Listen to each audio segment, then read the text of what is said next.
Olá, eu sou Viviane Cesarino e este é o Memórias do Poder Legislativo. Uma assembleia não é feita só por deputados, não. Quando uma lei importante para os moradores do estado é aprovada aqui no plenário, é preciso lembrar que toda uma estrutura de servidores públicos está por trás, nos bastidores de cada uma destas conquistas. Estes funcionários estão reunidos numa associação que se chama AFALESP. Primeiro, ela tinha uma função recreativa e, com o tempo, passou a ser uma instituição representativa, que fez, inclusive, o papel de sindicato quando este direito ainda era proibido. Para saber mais sobre estas responsabilidades, nós vamos entrevistar a ex-presidente da AFALESP, Rita Amadil de Brito Andrade Ferraro. Rita, muito obrigada pela sua presença aqui no Memórias. Eu é que agradeço, É um Viviane. prazer te entrevistar. É um prazer, é uma honra para nós estarmos aqui. Inclusive, quero agradecer o presidente Tonico Ramos, que é o presidente da associação. Tive também o prazer de trabalhar com ele quando ele era presidente da Assembleia e que pegou para ajudar nesta empreitada o deputado Tom Cafalsetti, que é um historiador conhecido e que a gente sabe das suas qualidades desde a época em que ele foi deputado aqui. O Tonico e o Tonka são os idealizadores desse nosso projeto de memórias e são os mentores de todas as entrevistas. É, muito interessante. Eu vou querer assistir todos depois. Deve só. ser muito interessante. E é mesmo, viu? Bom, eu estava pesquisando no site da AFALESP para a gente poder ter essa conversa e uma frase me chamou um pouco a atenção. Na verdade, me chamou muito a atenção, que é a AFALESP, aí explica, a Associação dos Funcionários da LESP, embaixo tem gestão democrática. O que vocês querem dizer com isso? O que essa instituição tem de tão importante? Bom, a AFALESP é a Associação dos Funcionários da Assembleia Legislativa. Ela tem 68 anos, foi criada em 9 de julho de 47 e ela congrega os funcionários. É um lugar que se você for lá durante o dia, ela tem bastante movimento, passam cerca de 300 pessoas por dia dentro da associação. O espaço não é muito grande, é um espaço relativamente pequeno, mas muito acolhedor e que atua em diversas áreas. Nós temos plano de saúde, nós temos alguns convênios, parcerias com lojas que vendem com descontos e parcerados para funcionários, nós temos colônia de férias, nós temos um auxílio funeral que ajuda as famílias quando o funcionário falece, nós temos um serviço que ajuda o cônjuge do funcionário a conseguir a sua pensão junto ao SPPrev. Então, nós temos uma série de serviços aos quais os funcionários recorrem diariamente. Hoje, a AFALESP representa qual universo de funcionários? Qual que é o tamanho Nós disso? temos aproximadamente 3 mil funcionários, 3 mil associados. 3 mil associados. E nós atuamos em diversos campos, inclusive, como você já falou, no campo sindical. Trabalhamos junto com o sindicato, com o Sindalesp, que hoje tem a Desirê, o Joalve à frente, e o Filemon, e atuamos nessa área de conquistas, de reivindicações salariais. Porque a AFALESP, ela, antes de ter o sindicato, antes da Constituição 88, 89, não podia ter sindicato funcionário público. Então, era a AFALESP que fazia esse trabalho reivindicatório de salários e de benefícios para os funcionários.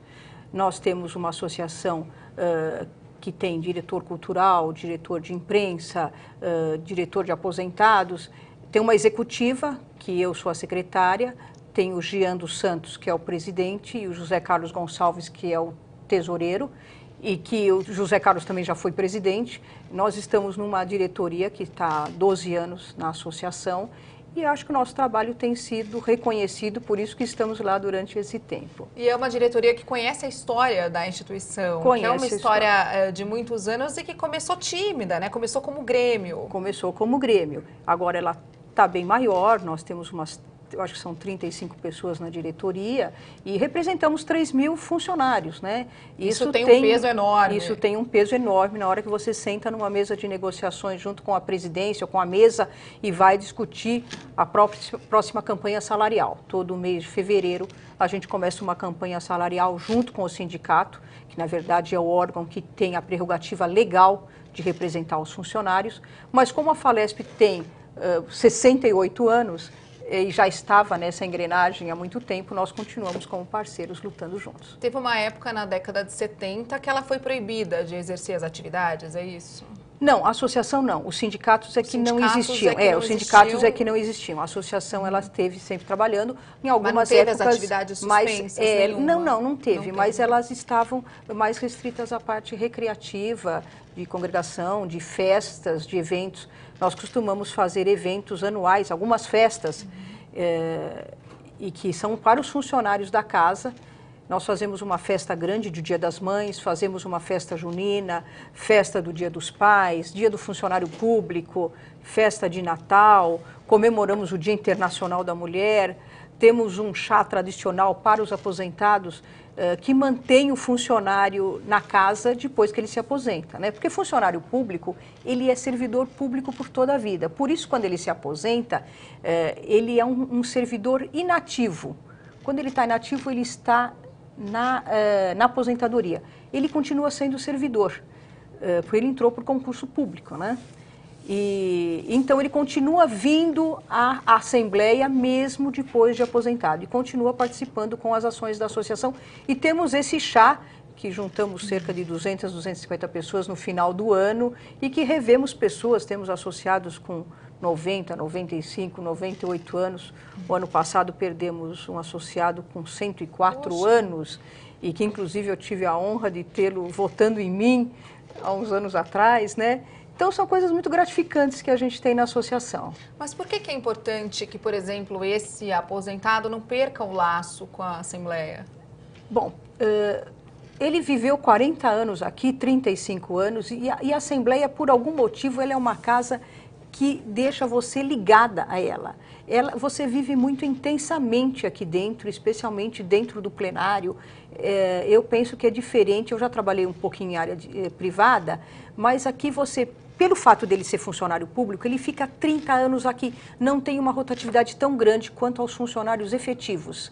Os funcionários de gabinete, eles saem quando o deputado sai, mas o funcionário efetivo, ele fica aqui. Então, você convive com pessoas durante 30 anos, até você se aposentar, se você entrou logo no começo da carreira, né? Então, isso cria um laço muito forte e você acaba vindo. Nós temos aposentados que vêm todo mês ou cada 15 dias aqui e nos reunimos e querem saber, até porque o salário do funcionário, pelo menos era assim, agora as regras estão mudando, mas ele tinha a mesma, o que eu tiver de aumento, de reajuste salarial, o funcionário que está aposentado vai ter. Também vai ter. Ele acompanha. Então, ele está interessado sempre em manter isso. E ele traz a família para conhecer a Assembleia, né? Ele se aposenta, ele traz a família, porque a gente cuida, a Falesp ajuda o pessoal a cuidar da aposentadoria. Esse chá deve ser uma delícia, então. Esse chá é uma delícia. E olha, você sabe que eu tenho alguns aposentados, inclusive os mais velhos, porque os mais novos eu conheci, trabalhei. Alguns eu conheci depois que estavam aposentados. Mas eles vêm sempre aí, eles chegam aqui e frequentemente, e é muito gostoso quando você os recebe no chá dos aposentados, e eles contam do filho, do neto, o que aconteceu. E é muito gratificante, muito gratificante. Eles ficam sabendo da sua vida, eles se tornam amigos. A gente fica com muita amizade com o pessoal. Bom, a gente sabe, Rita, que existe no Brasil um estigma muito grande em cima do funcionário público. Existem pessoas que dizem que o funcionário público trabalha pouco, que deveria trabalhar mais, pensa que é só aquele cara que carimba. Por outro lado, a gente sabe que esse corpo técnico que entra concursado numa instituição como a Assembleia tem sim uma importância muito grande, um papel burocrático muito importante para que os processos legislativos aconteçam. Como é que você faz para esse funcionário se sentir valorizado? Olha, eu acho que a parte importante, tem algumas partes muito importantes. Eu acho que ser servidor efetivo é muito importante dentro da democracia. Porque quando você está empregado por alguém, você tem que obedecer o seu patrão. E quando você está empregado pelo poder público, você fez um concurso, você vai agir de acordo com as suas convicções. E fica mais difícil de ser atingido por as pressões são menores, porque você pode pressionar alguém para perder o emprego. Falar, você vai perder o emprego se você não fizer tal coisa.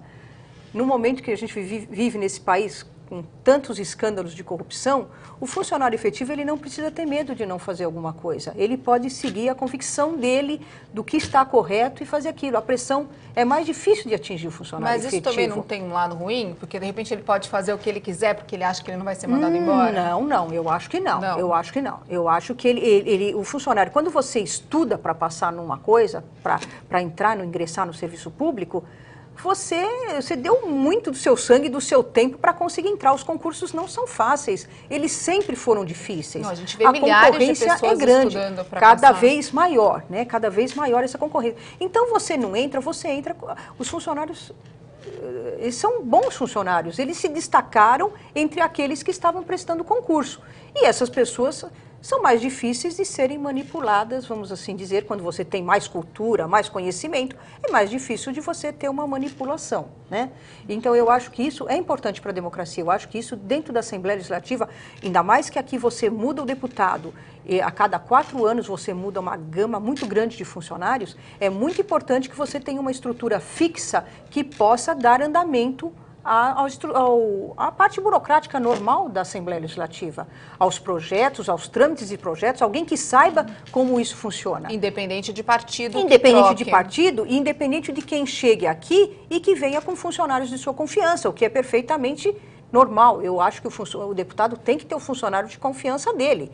Ele vai trabalhar com a base dele e ele precisa ter funcionários de confiança dele, mas ele precisa ter uma estrutura fixa da Assembleia que conheça o andamento burocrático aqui dentro para que o gabinete dele também consiga andar normalmente. Tanto a parte das comissões, a parte da taquigrafia, a parte do cerimonial, essa parte toda é muito importante, além da parte de RH, que cuida de todos os funcionários também, né? É preciso diferenciar, eu ia te perguntar agora, é preciso diferenciar, por exemplo, como é que vocês fazem para diferenciar? Você me disse que vocês sentam para pedir aumento, os dissídios, enfim, os reajustes salariais que vocês reivindicam, né, por meio da Falesp. Como é que faz para, de repente, essa negociação não ter uma interferência política, de repente? Não, Afinal, essa é uma casa política. Eu acho que essa negociação, ela tem uma interferência política. Dentro de uma casa política é difícil você trabalhar sem política, não dá. É inerente. E tanto que alguns outros servidores não conseguem sentar, o pessoal do executivo dificilmente senta com o governador para negociar, porque não tem essa parte tão próxima como nós temos aqui. Aqui nós temos o presidente aqui dentro, próximo da gente. A gente encontra com ele no corredor, encontra com ele no café, encontra com ele no restaurante. Então, é claro que essa parte política fica mais fácil para nós, servidores do Legislativo. Mas tem uma outra coisa também. Eu comecei a entrar nessa parte de associação há muitos anos. Eu trabalhava na taquigrafia quando os salários daqui estavam muito ruins, estavam muito baixos. E não só eu, como um grupo de funcionários também pensava assim, e foi aí que criou-se, que a gente começou a se unir, a associação já existia, mas a gente fortaleceu essa parte de luta. Quando eu trabalhava na taquigrafia, eu acredito que na década de 80, deve ter sido em 85, entre 85 e 88, eu fiz um trabalho pessoal, eu não era de associação nenhuma, mas, como eu te disse, os salários estavam muito ruins aqui na casa. E eu fiz um levantamento com as assembleias todas do Brasil. Naquela época, o levantamento não é como hoje, que você entra na internet e tem tudo pronto. Não, era por telefone. Os salários estão ali à disposição. Não tinha informatização, não tinha essa lei de transparência e não tinha essa facilidade de você falar. Tinha que ser por telefone. Você ligava para uma assembleia, tentava falar com alguém que tivesse disposto a te ajudar em alguma coisa para levantar os dados. E aqui na Assembleia sempre se trabalhou muito. A Assembleia de São Paulo trabalha muito. Naquela época, eu levantei uns dados, e eu levantei os dados de horas trabalhadas mensais em cada Assembleia, de sessões, né? Não da parte administrativa, da parte das sessões plenárias. E a Assembleia de São Paulo era a segunda depois do Congresso Nacional. Era a Assembleia do Brasil que mais horas trabalhadas tinha por mês, com horas extras, com sessões solenes, com sessões extraordinárias. E era uma coisa assim, gritante a mais das outras assembleias. E eu também levantei o salário dos funcionários, naquela época eu estava na taquigrafia, e eu levantei o salário especialmente dos taquígrafos e também o subsídio dos deputados. E a Assembleia de São Paulo, numa relação do Brasil todo, ela, entre o salário mais baixo e mais alto, ela era a quarta ou quinta de salário mais baixo, tanto para os funcionários quanto para os deputados. A que mais trabalhava era e a quinta que... E aqui, a quarta ou quinta que menos ganhava. Que menos ganhava, com pior salário. E com o pior salário. Então, isso daí fez com que a gente conseguisse chegar à mesa, ao presidente e apoio de vários deputados, porque hoje o subsídio de deputado é igual para todo o Brasil, todo deputado estadual tem igual, mas naquela época não era. E conseguimos sensibilizar os parlamentares e uma luta que acabou dando alguns frutos. E hoje temos uma reestruturação, hoje temos uma estrutura diferente na casa, mas na época conseguimos algumas vantagens. Certo, vou chamar então um rápido intervalo. Vamos conversar no próximo bloco sobre essa questão do trabalho no plenário, para a gente contar um pouquinho para as pessoas como é que funciona? Vamos, com certeza, será um prazer. Então vamos lá, daqui a pouquinho a gente volta com mais memórias. Não sai daí, até já.